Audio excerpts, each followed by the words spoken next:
What's up, everybody? I have another control board. I don't know, we'll see. If it's very easy controllers, I'm just gonna get it all fixed up on my end here.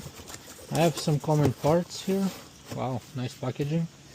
If it's something that requires more diagnosis, I'm just gonna send it to our other location to get it all fixed up.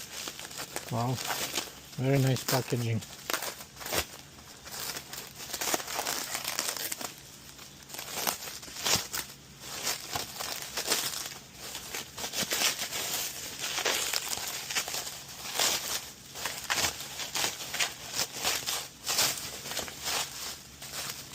That looks like a dryer control board.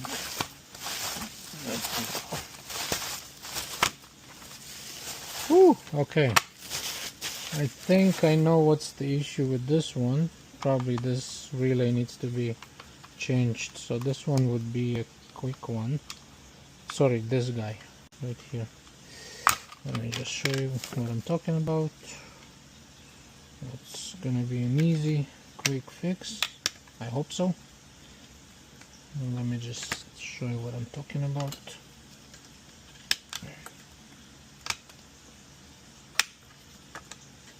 Yes, sir. Yeah, it's so common on those units, so I have to replace this relay. I believe I do have one in stock. I'll do it today. I'm gonna get it all fixed up. It's easy repair. I'm gonna clean it a bit here and should be all good to go. So the problem here is this relay got exploded, got blown up.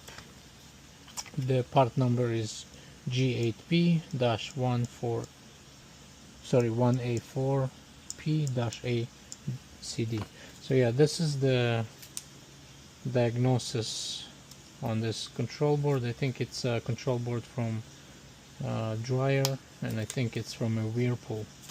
So yeah, I'm gonna get it all fixed up, and then that's pretty much for this diagnosis. And thank you for watching. If you guys have any questions, you can comment below.